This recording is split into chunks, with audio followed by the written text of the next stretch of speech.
웬일 말씀의 잔치라고 왔는데 말씀의 잔치보다 제가 더 잘 먹는 것 같습니다. 웬일 아주 잘 대접해 주셔서 참 감사합니다. 제가 좋아하는 것만 그렇게 대접해 주시더라고요. 하나님의 은혜가 오늘 이 시간 저와 여러분들에게 함께 임하시기를 기도합니다. 세천사의 기별과 수학천사, 오늘은 그 적용 문제에 대해서 성도들의 인내라고 하는 제목으로 계시록 14장 12절에 있는 말씀을 가지고 같이 한번 생각해 보도록 하겠습니다. 다 같이 읽겠습니다. 성도들의 인내가 시작. 성도들의 인내가 있나니 그들은 하나님의 계명과 예수에 대한 믿음을 지키는 자니라. 성도들의 인내가 뭡니까?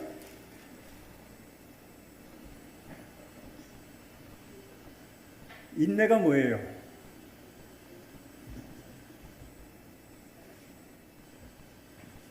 여러분들이 좀 인내심이 좀 있다고 생각하십니까? 없다고 생각하십니까? 살아가면서 하나님께서는 성도들이 인내하는 성도들이 있다고 말씀하셨고, 마세를 살아가는 성도들의 특징은 인내가 여기 나타났다고 말씀합니다. 세천사의 기별을 받아들이고 그 말씀을 따라서 하나님의 은혜의 잔치에 초청받고 또 기별을 가지고 나가는 우리 성도들은 인내가 그 삶에 있다고 말씀합니다. 그러면 인내의 삶을 어떻게 살면 될까라고 생각하면서 가만히 생각을 하다가 오늘 그 말씀을 창세기 21장에 있는 그 말씀을 가지고 여러분들과 같이 시간을 좀 써보려고 합니다.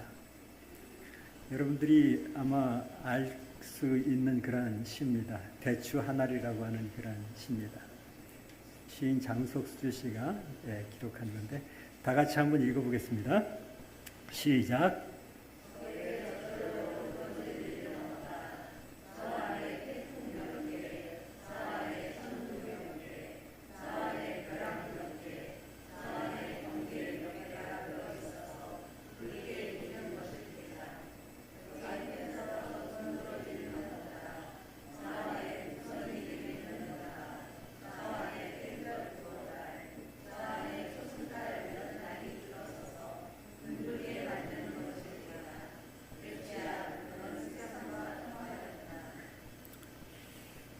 여러분의 대추는 붉게 익었습니까? 아니면 설 익었습니까? 참 시인들은 참 대단한 사람들인 것 같아요. 어떤 사람이 글을 썼습니다. 좋은 시인이 갖춰야 될 덕목은 관찰하기라는 거예요. 새로운 눈으로, 어린아이와 같은 그 눈으로 똘망똘망하게 이 대추 한 알이 어떻게 만들어지는지를 보고 이렇게 참 기가 막힌 시를 썼습니다. 대추 한 알이 그냥 붉어질 리가 없다는 거죠. 그 안에 그 익기까지의 세월 동안에 태풍 몇 개, 천둥 몇 개, 벼락 몇 개, 번개 몇 개가 들어있어서 붉게 익히는 것일 게다. 동그랗게 되는 것은 그냥 되는 것이 아니다. 여러분, 대추는 뭐 그렇게 귀한 그런 과일은 아닙니다. 그렇지만 이 시를 읽고 나면 참 귀한 과일이라고 하는 사실을 볼 수 있습니다. 우리는 살아가면서 태풍도 맞고 천둥도 맞고 벼락도 맞고 번개도 맞고 살아갑니다. 그런 걸 통해서 익어가는 것이 인생이에요. 그렇지만 우리는 때때로 살아가면서 우리의 삶에서 이런 것들이 우리에게 굉장히 좋지 않은 것으로 느껴지는 이러한 경험이 왜 나에게 일어나는가 하는 그러한 생각을 할 때가 많이 있는 것입니다. 우리가 결혼을 하고 부부로 살아가면서 처음 느꼈던 거는 야, 세상에 이렇게 사랑해서 결혼한 줄 알았더니 결혼하고 나니까 하나도 같은 게 없더라 이거예요. 어떻게 그렇게 틀린지, 그 하나를 위해서 가는 그 과정이 쉬운 과정이 아닌 것입니다. 대추야, 너는 세상을 통과하였구나. 이쯤 되면 대추가 대추로 시작하지만 대추로 끝나지 않는다는 것을 짐작할 수 있습니다. 세상에 쓴 것과 단 것을 제 안에 품고 자라나는 모든 존재는 훌륭하다는 것을 알 수 있습니다. 엄마가 일을 해도 무럭무럭 자라주는 아이가 얼마나 기특하고 훌륭한지요. 취업하려고 애쓰면서 자책하는 젊은이들을 보면 참 대단한 것입니다. 가족을 먹여 살리려고 그렇게 일찍 일어나서 몸부림치면서 움직이시는 거 보면 참 대단한 것입니다. 부모가 아이를 갖고 그 아이를 낳고 그 아이를 기르면서 얼마나 많은 마음고생을 하는지 몰라요. 자녀는 자녀대로 힘들겠지만 부모는 부모대로 힘들어요. 그리고 또 얼마 전에 그 자녀를 가진 엄마들하고 얘기를 해보니까 아이를 낳고 나서 우울증이 없는 사람은 아무도 없을 거라는 거예요.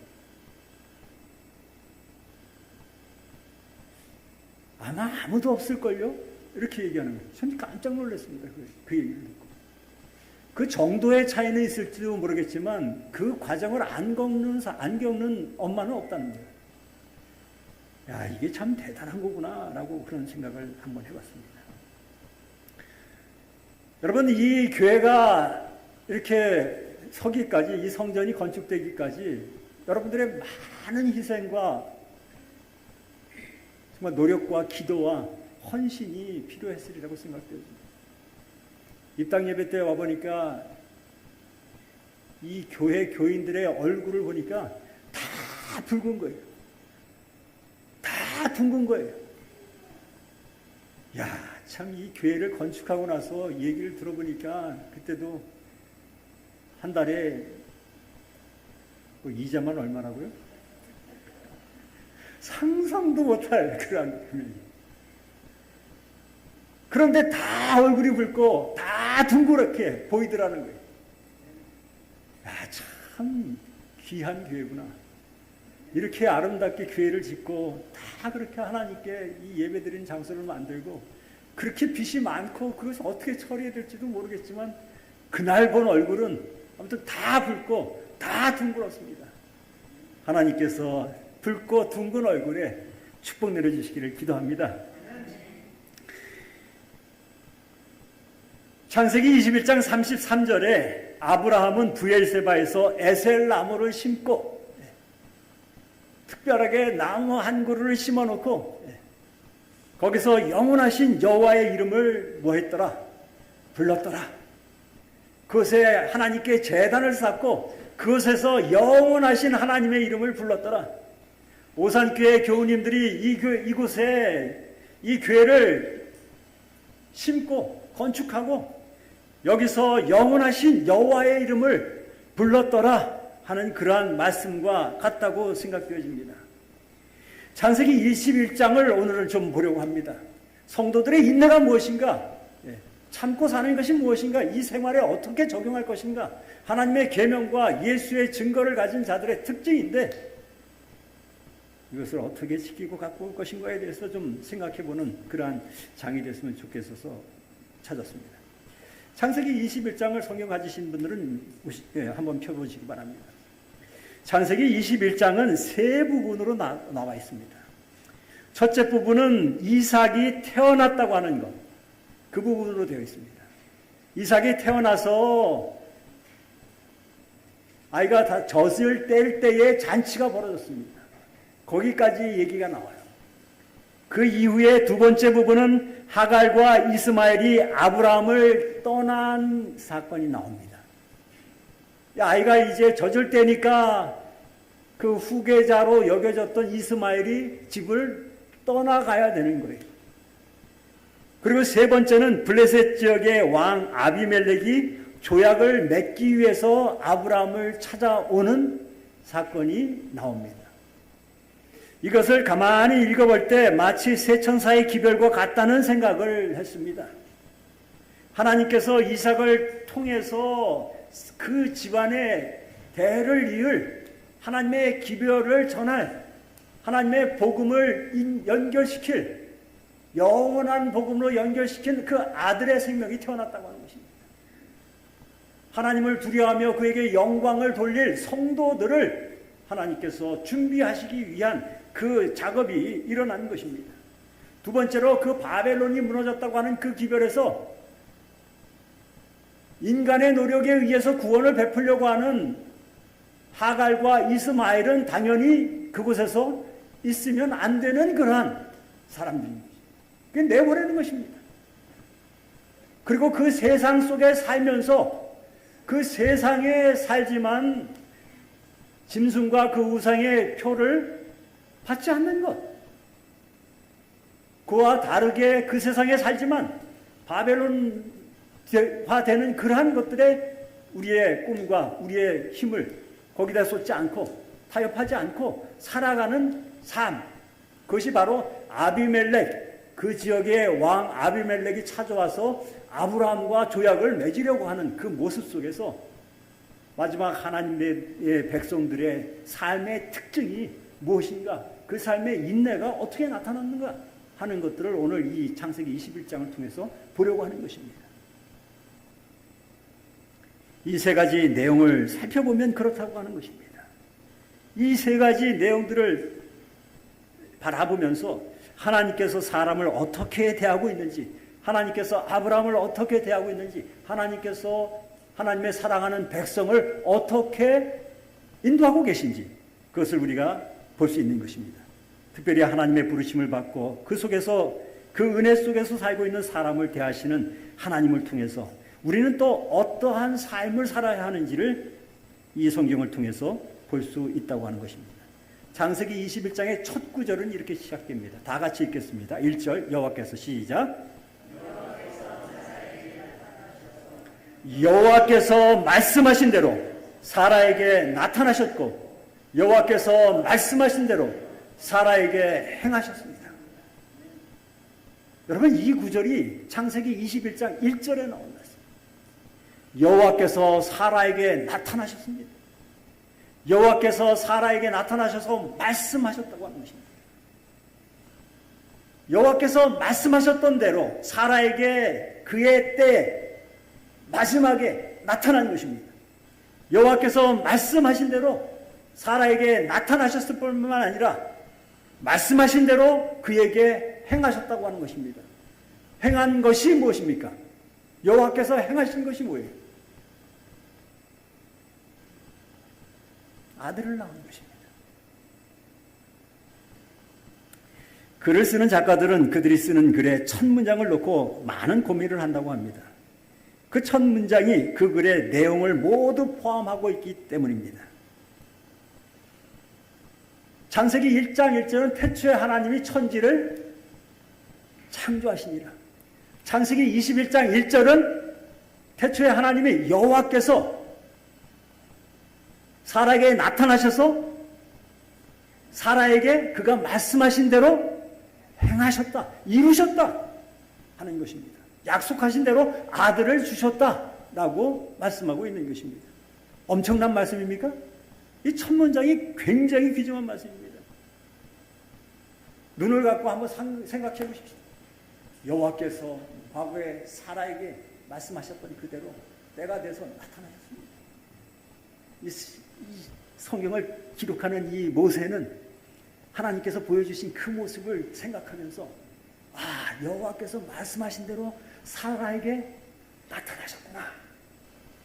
여호와께서 말씀하신 대로 사라에게 행하셨구나. 하나님의 말씀은 살았고 생명력이 있어서 우리에게 오늘 나타나시고 우리의 삶 속에 그 일을 행하신다고 하는 사실을 우리는 믿음으로 받아들이고 인내하면서 살아가는 것입니다. 파친코라고 하는 소설을 쓴 이민진 작가가 그의 첫 문장을 어떻게 쓸까라고 생각을 하다가 이렇게 썼습니다. 역사는 우리를 뭐했지만, 저버렸지만 그래도 뭐하다? 상관없다. 이 말씀이 첫 문장이에요. 이게 왜 첫 문장이 될 수 있었을까요? 가만히 한번 생각해 보십시오. 역사가 기록하고 있는 대부분의 사람들은 아주 특별한 사람들입니다. 역사가 제 이름을 기억하지 않고 써내려가지 않습니다. 역사가 여러분들의 기록들을 써놓고 남겨놓지 않습니다. 대부분의 사람들이 역사에 기록되지 않지만 사람들은 자신들의 충실한 삶을 살아갑니다. 어쩌면 오늘 창세기 21장에 기록된 사람들은 그저 세상 사람들 보기에는 평범하게 짝이 없는 그러한 사람들이라고 하는 사실입니다. 성경에는 기록돼서 우리의 기록이 있지만 우리와 같은 평범한 사람들, 그 기록을 하나님께서는 하고 있습니다. 세상의 역사는 많은 사람들의 삶을 저버렸어요. 기억하지도 않아요. 상관없는 것입니다. 그러나 그래도 상관없이 사는 사람이 있는 것입니다. 나는 나의 삶을 살아야 하는 것입니다.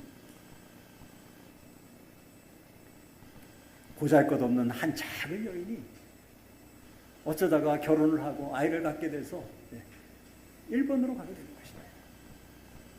사는 것이 쉽지 않아요. 핍박을 받고 어려움 속에서도 그곳에 갔으니 살아내야 하는 것입니다. 그 살고 그 파친코 사업을 하면서 계속 살아가는 그 모습을 그린 이 한민족의 한 가냘픈 여인이 어떻게 위대한 삶을 이어나가는지에 대한 서사시를 이 파친코라고 하는 그 제목으로 글을 썼습니다. 참 한국 사람들은 대단한 사람들입니다. 여러분들 참 대단한 사람들입니다. 여기 있는 선포가 우리 신앙인들에게 대단한 말씀인 것입니다. 역사는 우리를 저버렸지만 그래도 상관없다. 왜? 하나님께서 나를 아시고 나의 이름을 생명책에 뭐 하실 테니? 기록하실 테니.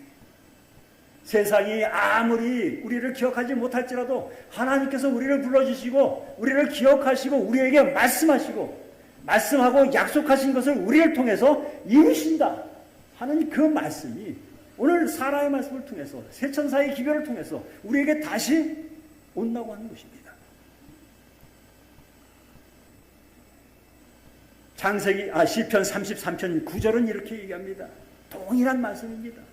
그가 말씀하심에 모았고 이루어졌으며 그가 명하심에 견고하게 섰도다. 그렇습니다. 그가 말씀하셨습니다. 이루어졌고 그가 명하셨기 때문에 견고하고 단단하게 섰다고 하는 것입니다. 로마서 4장 17절은 기록된 바 내가 너를 많은 민족의 조상으로 세웠다 함과 같으니 그가 믿는 바 하나님은 죽은 자를 살리시며 없는 것을 있는 것 같이 부르시는 이시니라. 사라가 임신하고 하나님이 말씀하신 시기가 되어서 노년의 아브라함에게 아들이 낳습니다.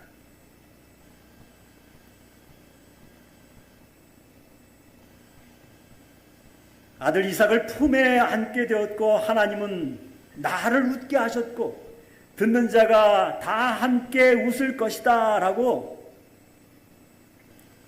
21장 6절을 얘기하고 있습니다. 여러분 사라가 언제 아이를 낳게 된지 여러분 아시죠? 몇 세 때? 90세. 아브라함 몇 세 때? 100세 때. 사라는 다 경수가 끊어졌다고 그랬습니다. 더 이상 아이를 낳을 가능성이 있어요? 없어요? 없어요. 아이를 낳을 가능성이 있을 때는 하나님께서 안 주시더니 부득부득 후손을 만들어서 그 아이를 낳게 하고 이스마엘을 맨 처음에는 그 집에서 기른 종 엘리에셀을 후손으로 삼으려고 그랬더니 하나님께서 아니라고 그러세요. 이것도 아닌가 보다. 그래서 하가를 아내로 들여서 아이를 낳게 해서 이스마엘을 낳았어요. 그랬더니 하나님께서 이것도 그 아들이 아니라는 거예요. 아니라는 거예요. 하나님 그러면 언제? 도대체 하나님의 약속은 언제 어떻게 이루어질 것입니까? 라고 얘기를 하다가 지쳐가지고 이제는 아무런 가능성이 없어요. 그렇잖아요. 90에 무슨 아이를 낳아요? 이거는 세상에 있을 수 있는 일이에요, 없는 일이에요? 없는 일이에요. 포기하고 있는데 하나님께서 나타나셔서 내가 너에게 약속하지 않았느냐?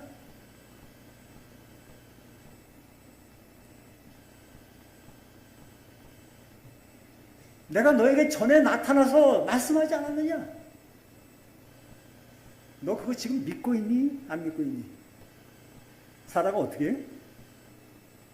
피식 웃었다고 성경 기록하고 있어요. 너 왜 웃니? 그랬더니 사라가 뭐라 그래요? 안 웃었어요. 무슨 소리 하고 있어? 네가 웃는 거 내가 봤는데, 내가 들었는데.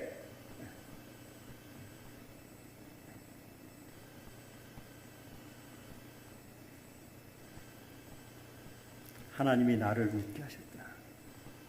듣는 자가 다 함께 웃을 일이다. 정말 웃긴 얘기예요. 일어날 수 없는 일이라는 거예요. 여러분, 우리가 생각할 게 있어요. 아담과 하와는 누구의 자녀예요? 하나님의 자녀예요. 이건 확실해요. 하나님께서 만드셨기 때문에.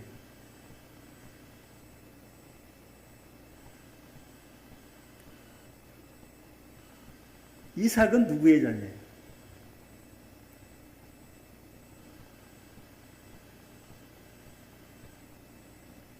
이삭이 누구의 자녀예요? 예? 이건 아브라함의 자녀가 아니에요. 그렇잖아요. 누구의 자녀예요? 하나님의 자녀예요. 하나님께서 그를 통해서 새롭게 창조하신 거예요. 하나님의 역사는 다 기적입니다. 우리가 기적만 바라고 살 수는 없지만 우리가 그 기적 같은 하나님의 은혜를 경험하지 못하면 하나님의 자녀가 될 수 없어요. 우리 같은 사람이 어떻게 하나님의 자녀가 돼요? 그렇잖아요. 우리가 믿는 하나님은 전능하신 하나님이라고 하는데 우리가 믿을 수 있는 것만 다 행하시는 분이면 그게 믿을 만한 하나님이세요? 아니세요? 아니에요. 어떻게 100세의 아들을 갖느냐 말이에요. 어떻게 90세의 아이를 낳느냐 말이에요. 마리아가 아이를 임신했어요. 이 마리아의 아이예요? 하나님의 아이예요? 하나님의 아이예요. 하나님의 자녀란 말입니다.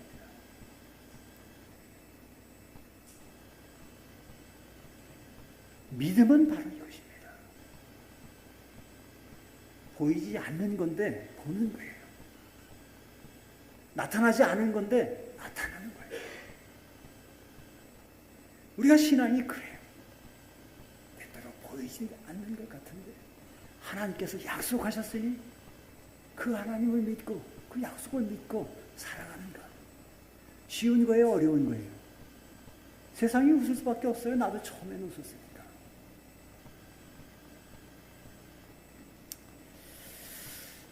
아브라함이 젖을 뗄 이삭이 젖을 뗄 때에 잔치가 벌어졌습니다. 그런데 그 두 번째 부분으로 가서 그 아이를 내보내라고 하는 것입니다.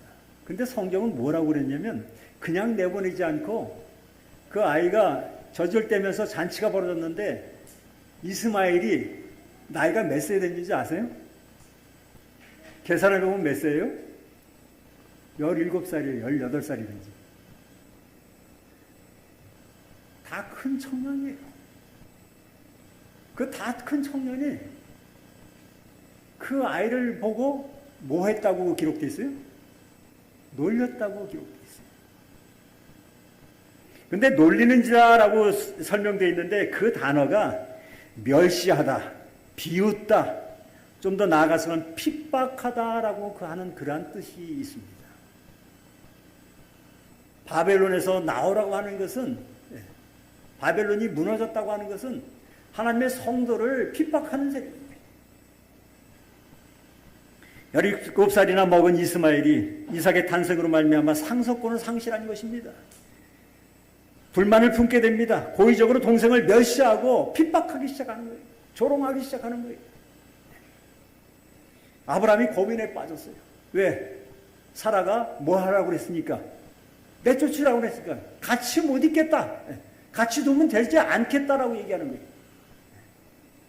아브라함이 고민할 수밖에 없잖아요. 이건 정말 자기 자식이에요. 고민하는데 고민하고 있으니까 하나님께서 고민하는 아브라함에게 나타나셔서 뭐라고 말씀하세요? 그 고민은 네 고민이 아니라 누구 고민이다? 내 고민이다. 너가 고민할 게 아니라 네 아내의 말대로 뭐하라?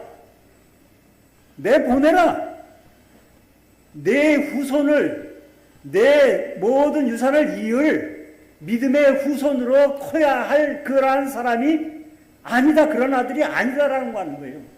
사라가 자기가 내 아들을, 이제 3살밖에 안 되는 아들을 그냥 뭐 하려고 하니까 그렇게 조롱하고 핍박하니까 내보내고 한 거예요. 사라는 자기가 자기 의도대로 이렇게 아들을 낳으려고 하가를 보낸 거예요. 들여보낸 거예요. 그런데 낳고 보니까 하나님이 아니시라고 하니까 이거 아닌 거예요. 그리고 내가 90세에 아이를 낳고 보니까 그 하나님의 말씀이 진짜예요. 그러므로 아이를 내보내는 거는 자기의 뜻이에요? 하나님의 뜻이에요? 하나님이 본래 후손이 아닌 거예요. 이스마엘. 그게 내보내라고 한 거예요. 네 아내의 말대로 내보내라고 하는 얘기는 네 아내는 지금 화가 나서 이야기하는 건지 모르겠지만 내가 한 얘기자. 네가 믿음이 없어서 아내를 받아들이고 후손으로 삼으려고 했던 것이 내가 후손으로 삼으려고 했던 것이 아니다라고 내보내라는 거예요. 함께 자라날 수 없는 것입니다. 믿음의 후손은 다른 것입니다. 바벨론과 하나님의 백성이 같이 살 수 없는 것입니다. 그 안에는 살 수 있어도 함께 살 수 없는 거예요. 다른 목적이 있는 것입니다.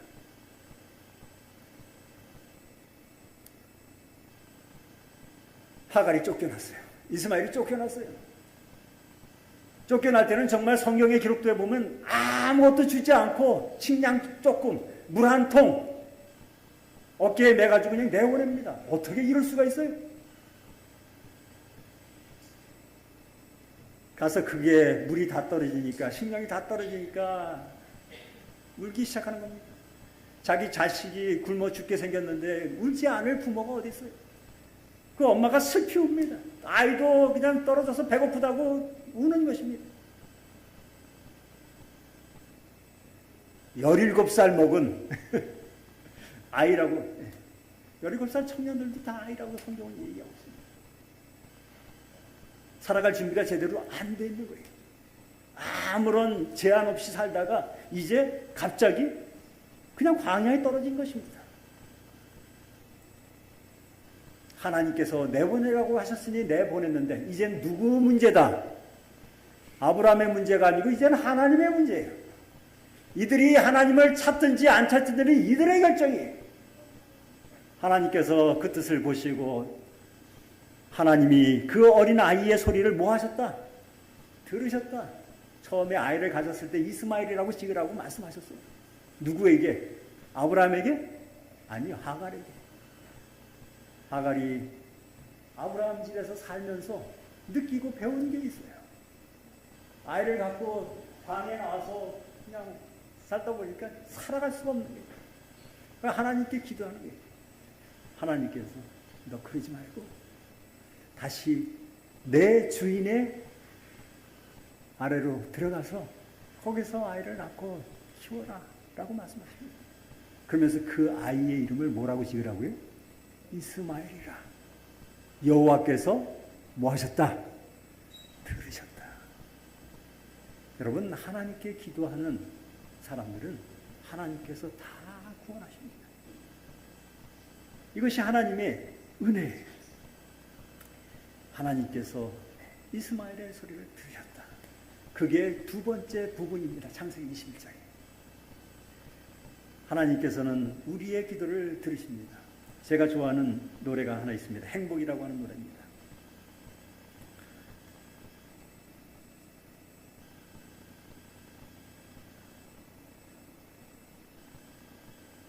화려하지 않아도 정결하게 사는 삶, 가진 것이 적어도 감사하며 사는 삶, 내게 주신 작은 힘 나눠주며 사는 삶, 이것이 나의 삶의 행복이라고. 하나님의 자녀로 살아가는 것, 이것이 행복이라고. 여러분들과 저의 삶에 하나님의 자녀로 살아가는 것, 이것이 우리 삶의 행복이 되기를 바랍니다. 화려하지 않아도 정결하게 사는 삶, 가진 것이 적어도 감사하며 사는 삶, 내게 주신 작은 힘 나눠주며 사는 삶, 이것이 나의 삶의 행복이라오. 하나님께 맡기고 때때로는 화려하지 않습니다. 그러나 하나님 앞에 정결하게 살려고 세상을 살아갑니다. 가진 것이 적지만 하나님께서 주신 것으로 감사하며 사는 삶, 내게 주신 작은 힘 나눠주며 사는 삶, 이것이 나의 삶의 행복이라고. 하나님의 자녀로 살아가는 것, 그가 저와 여러분들의 삶의 길이 되시기를 간절히 바랍니다.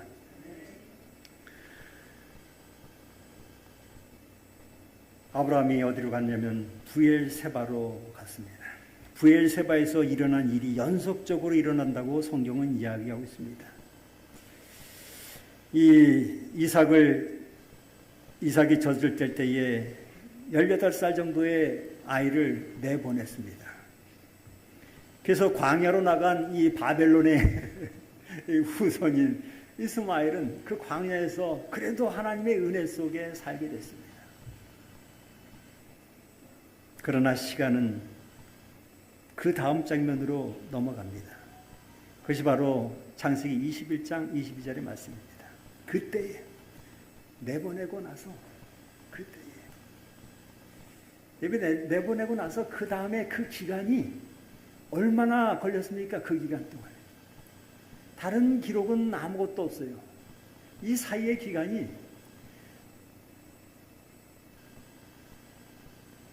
그 다음 장이 그 아들을 모리아산으로 가서 번제로 드리라고 하는 그러한 장입니다. 그때도 한 20살이라고 생각할 때, 20살 정도로 생각할 때, 그 기간은 한 15년 정도 돼요. 많게 보면 16년, 17년 동안 돼요. 그동안에 아무런 기록이 없어요.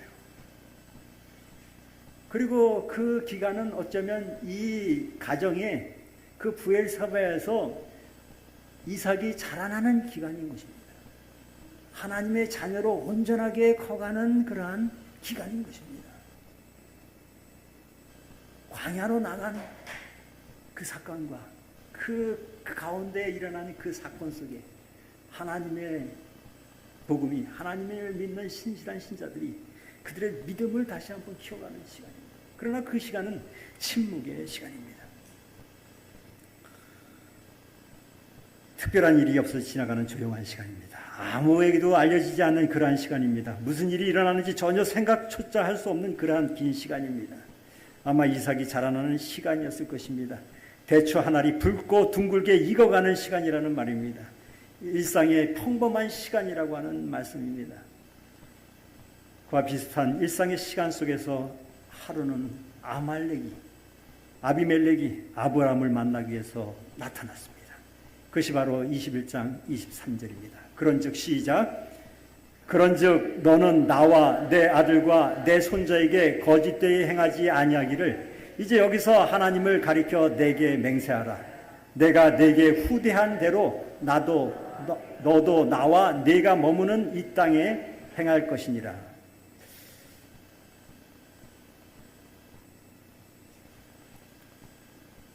이 땅은 본래 누구의 땅인가 하면 아브라함의 땅이에요? 아니에요? 아브라함의 땅이 아니에요. 누구의 땅이에요? 예? 아비멜렉의 땅이에요. 가나안에 들어갔다가 아비멜렉의 땅에 들어갔어요.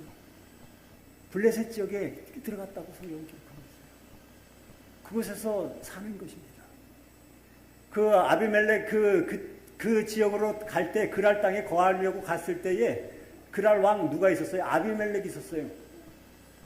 애굽에서 나오고 나서 또 그랄에 가면서 자기 아내 누구에게 사라에게 거기 가면 또 당신 때문에 내가 죽을지도 모르겠어. 아내라고 하지 말고 누구라고 하라고? 누이라고 하라고. 거기서 큰 코다 하나님께서 개입하셔서 죽다 말고 살아났어. 하나님께서 그 집안의 태를 다 아비멜렉의 그 지역에 그 가문의 씨를 다 닫아 놓으셨어요. 그 사건을 이 아비멜렉이 기억하고 있는 것입니다. 그리고 사라를 내보내면서 아브라함에게 뭐라고 얘기하냐면 내가 좋아하는 땅이 있으면 다 내 땅이지만 살아라. 네. 그래서 아브라함이 그 땅에서 한 곳에 자리를 잡고 살고 있는 것입니다. 근데 사는 걸 가만히 보니까 그 집안도 태가 이 아브라함 때문에 열렸지만 참 아름다운 삶이에요. 신자로서 하나님을 믿으면서 사는 삶이 참 아름다운 삶이에요. 그래서 이 사람하고 같이 이제 약속을 언약을 맺고 좀 살아야 되겠다라고 생각을 하는 것입니다. 그래서 찾아온 거예요. 그런즉 너는 나와 내 아들과 내 손자에게 거짓되이 행하지 아니하기를 이제 여기서 하나님을 가리켜 맹세하라. 내가 네게 뭐한 대로 후대한 대로. 여러분 이 말씀이 무엇입니까? 후대한 대로가 뭐예요?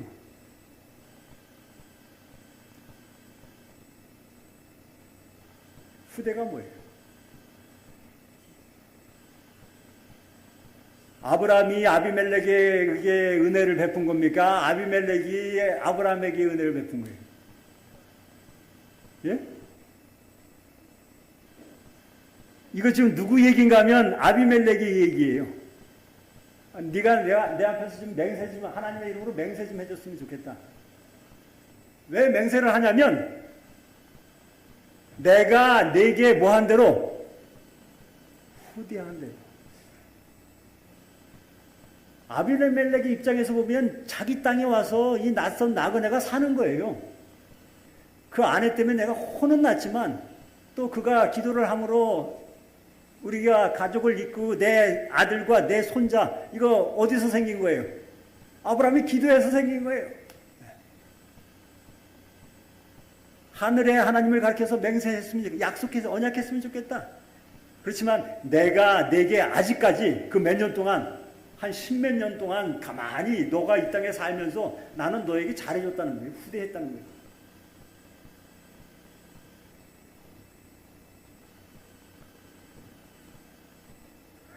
너도 나에게 동일하게 그렇게 잘해줬으면 좋겠다. 얘기해요.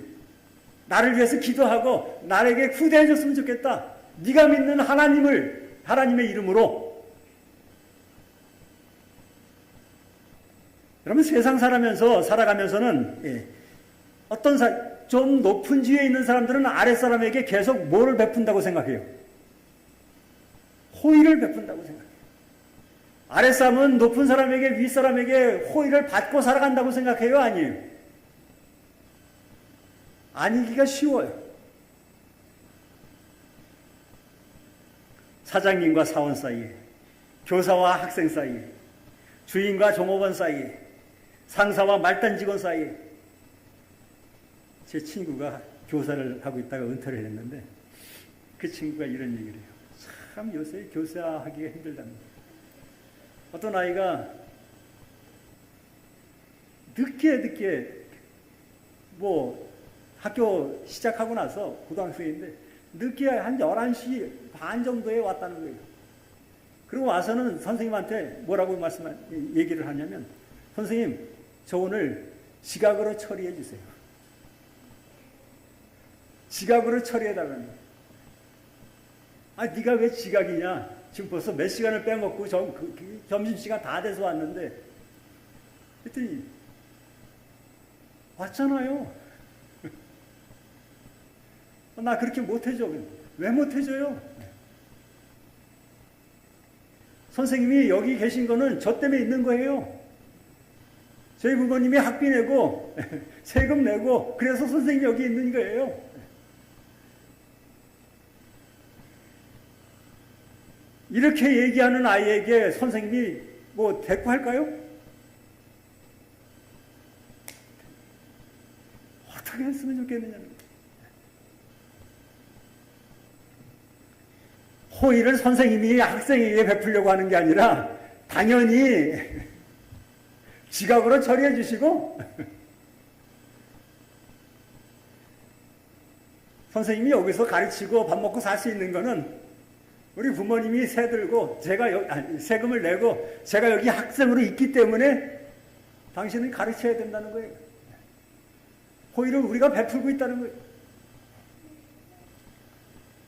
상사와 말단 직원 사이에, 과장과 평직원 사이에, 높은 사람과 낮은 사람 사이에 있는 거예요. 때때로 교회에서 보면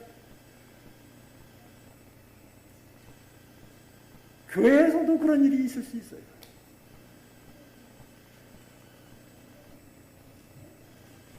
신앙생활을 오래 하신 분이 신앙생활 이제 한 사람들입니다. 교회를 지각하는 사람을 많이 바라보면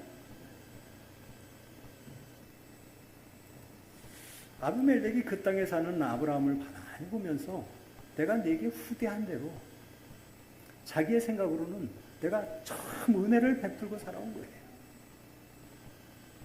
너도 나에게 너가 믿는 하나님이 있으니 은혜 베풀면서 살았으면 좋겠다 하는 그런 얘기입니다.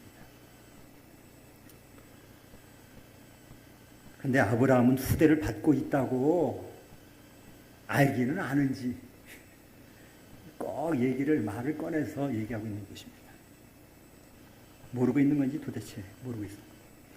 코에 얹혀 사는 이 안경이 하루는 코를 향해서 얘기를 합니다. 야, 너 내가 네 위에 있다는 거, 네 위에 앉아 있는 거 보여 안 보여? 똑바로 대고 있어. 자꾸 흘러내리게 하지 말고.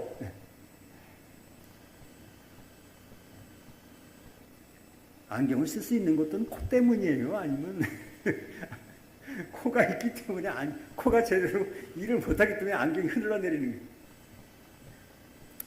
뭐가 뭔지 모르는 그러한 이 세상에 살고 있는 것입니다. 참 좋은 교회란 무엇인가? 목사님, 우리 교회 참 좋은 교회죠. 어떤 성도가 식사를 하면서 이렇게 말씀하셨습니다. 예, 참 좋은 교회 같습니다. 오산에 계시는 성도들은 오산은 다 순한 사람들이 사는 곳이랍니다. 그런 것 같아요. 얼마나 헌신적이고 열성이 있고 또 사랑이 지극한지. 또 어떤 분은 식사하시면서 이런 말씀을 하셨어요. 다른 교회에서는 제가 배우지 못했는데 이 오산교회 와보니까 장로님들이 얼마나 그 체계 있게 일을 하시는지 전에 있었던 교회는 그런 모습을 보지 못했다. 살아가면서 목사님에게 어떤 집사님이 뜬금없이 질문했다는 거예요. 목사님 배고파요. 어쩌라는 거예요? 아니, 그 신자는 히딩크 같은 신자인가 봐요. I'm still hungry.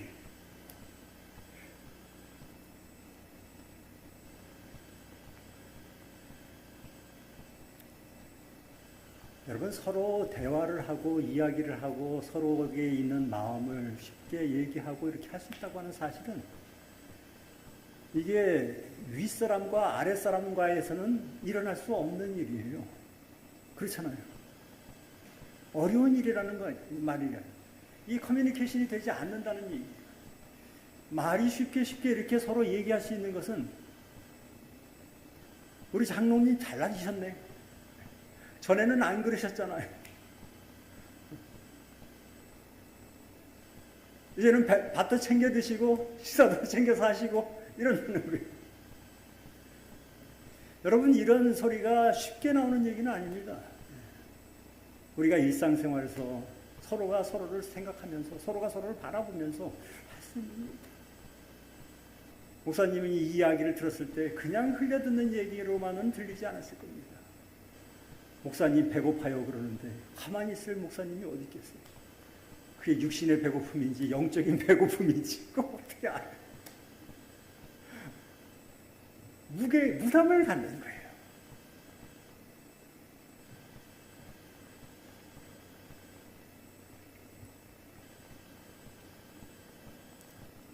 아비멜렉이 후대하고 있었지만 아비멜렉은 가만히 보면서 아브라함의 삶 속에서 하나님께서 그에게 후대하고 있다고 하는 사실을 발견했던 것입니다.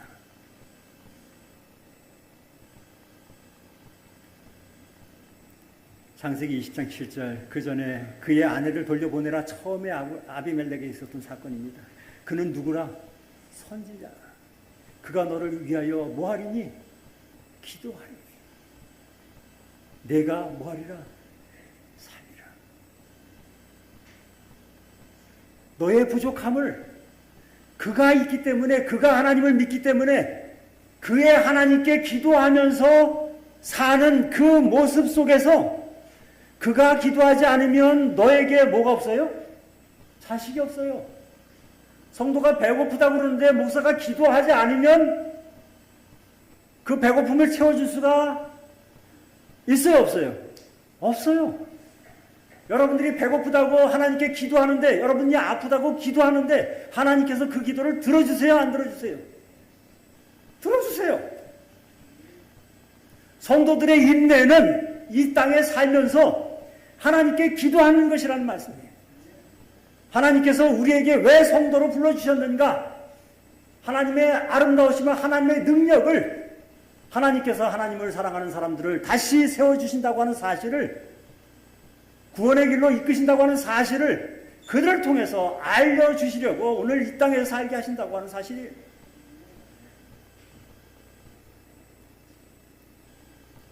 내 땅이 내 앞에 있으니까 네 마음대로 원하는 대로 거주하라. 아비멜렉이 그렇게 얘기하는 것입니다. 왜? 그가 선지자이고 그가 나를 위해서 기도할 사람이기 때문에. 아브라함이 조용하게 살았다고 해서 아무 일이 없었던 것은 아닙니다. 그 일이 어떤 일이 있었어요? 창세기 21장 25절에 보면 그렇게 언약을 맺자고 하니까 아브라함이 그래 언약을 맺자. 근데 당신이 후대했다고 하니까 나도 이제 말 한마디 하겠다 하고 한 얘기가 바로 이 말씀이에요. 당신의 종들이, 아비멜렉의 종들이 아브라함의 우물을 빼앗은 일에 관해서 그제서야 누가? 아브라함이 누구에게? 아비멜렉에게 얘기하는 장면입니다. 왜 아브라함은 이때까지 한 말도 하지 않고 있다가 이제 얘기하는 것입니까?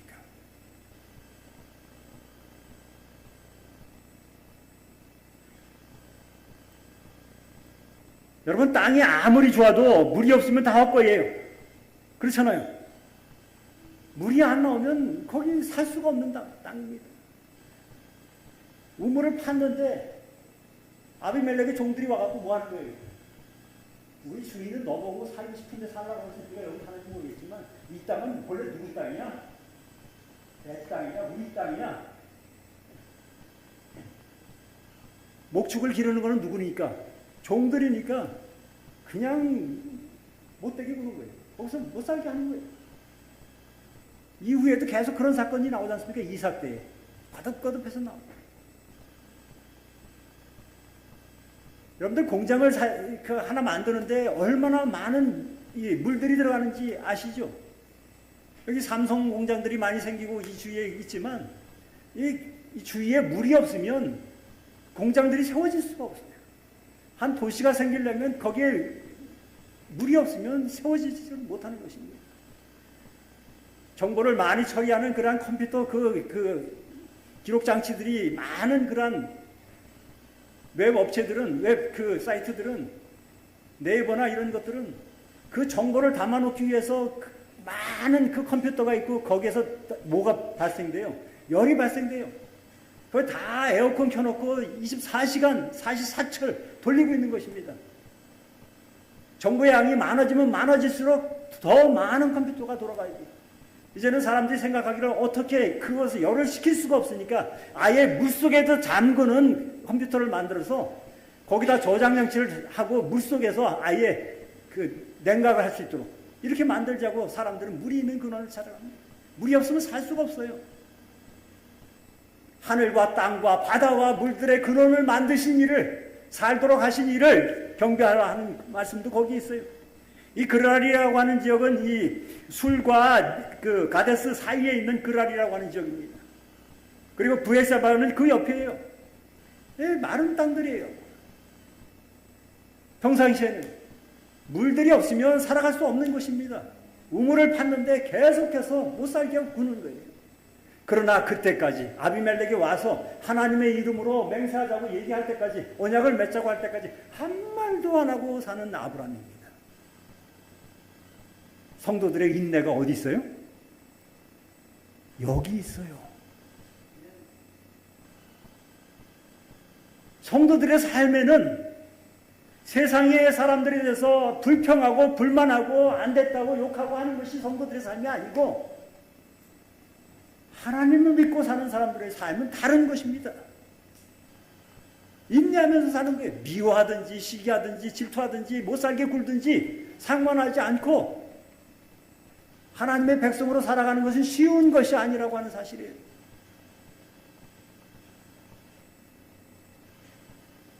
아브라함에게 가장 큰 어려움이 있지만 버티면서 굳굳하게 말없이 조용하게 10년 이상을 그렇게 살아오는 것입니다.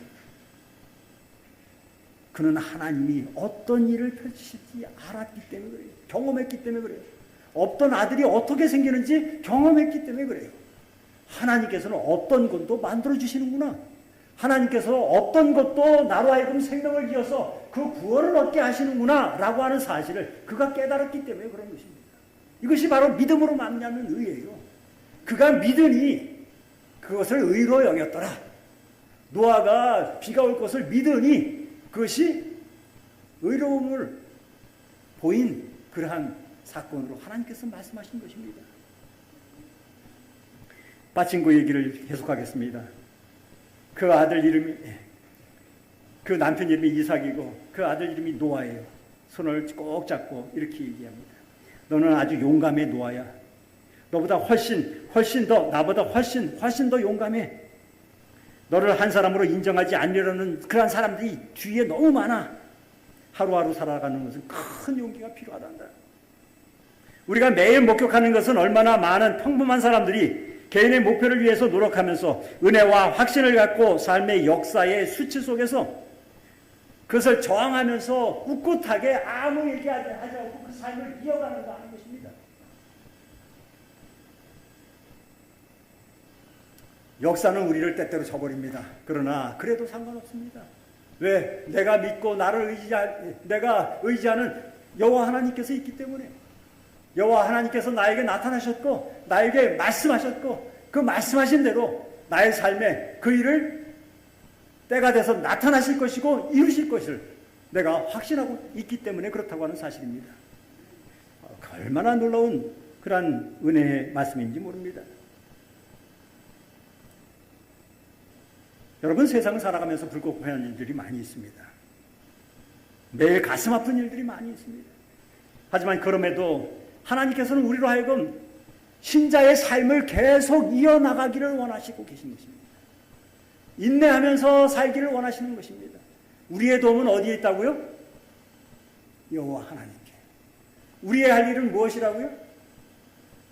아브라함에게 하나님께서 그가 기도하기 때문에 네가 은혜를 얻을 것이다. 그가 기도하는 백성이기 때문에, 기도하는 선지자이기 때문에 그 아브라함의 삶에 다른 것은 다 필요 없어요. 그 광야 같은 세상에 살지만, 뺏기고 살지만, 잃어버리고 살지만 말없이 하나님이 나와 함께 하심을 믿고 하나님의 계명과 예수의 믿음을 가지고 살아가는 아브라함의 삶이 거기에 나타나는 것입니다. 창세기 21장 23절 그런즉 나와 내 아들 내 손자에게 거짓되이 행하지 않기를 여기 하나님 앞에 맹세하라. 우리의 모습을 보면서 주위의 사람들이 하나님 믿는 사람임을 알고 하나님의 축복을 원하고 그래서 그 기별을 받고 하나님의 힘에 의지하려고 하는 그런 삶이 우리 주위에 나타나야 한다는 것입니다. 신명기 33장 27절로 29절에 이렇게 말씀합니다. 영원하신 하나님이 너의 처소가 되시리니 그 영원하신 발이 내 아래에 있도다. 그가 내 앞에서 대적을 쫓으시며 멸하리라 하시도다. 이스라엘이 안전히 거하며 야곱의 샘은 곡식과 새 포도주의 틀에 땅에 홀로 있나니 곧 그의 하늘이 이슬을 내리는 곳이로다. 그렇습니다.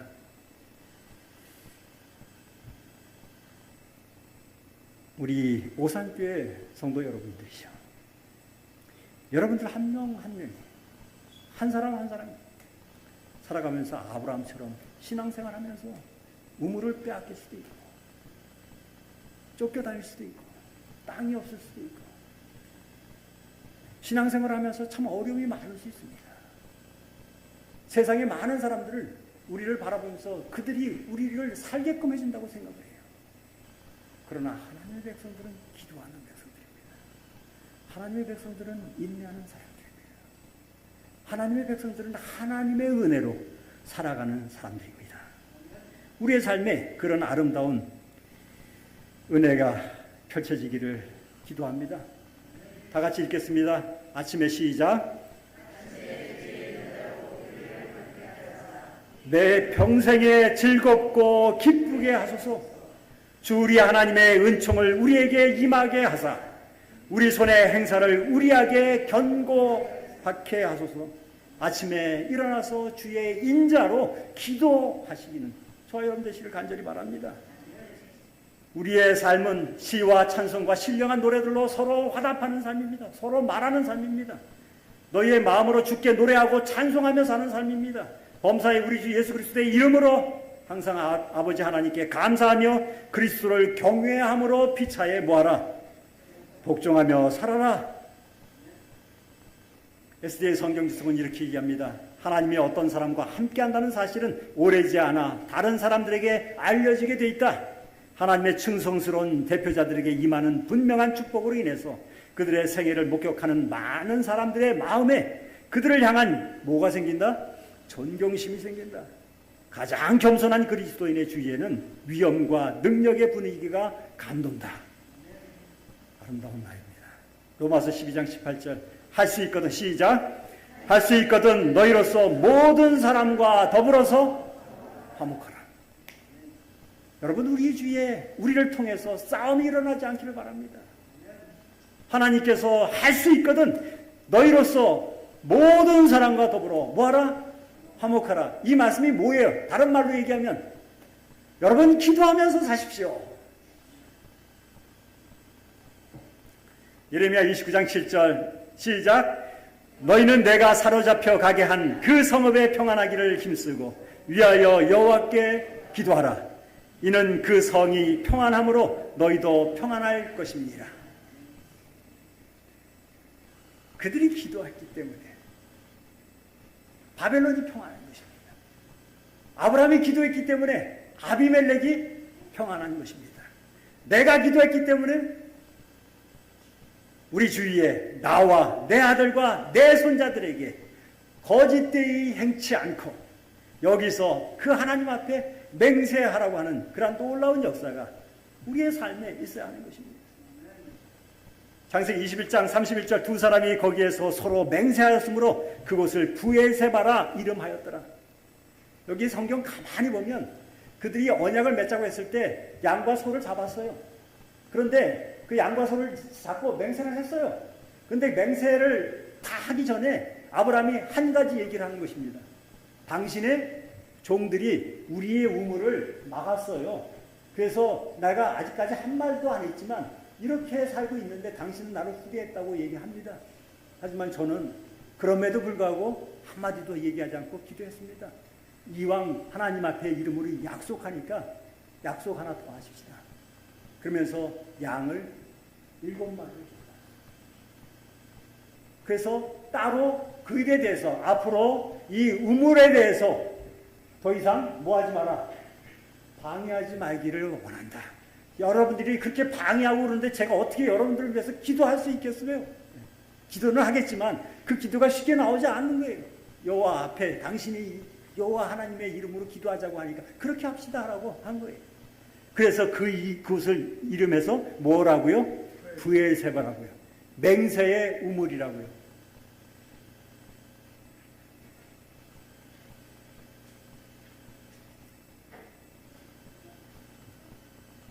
이 세바라고 하는 말은 7이라고 하는 뜻이 있어요. 우리가 안식일을 세베스라고 얘기해요. 그렇잖아요? 세바.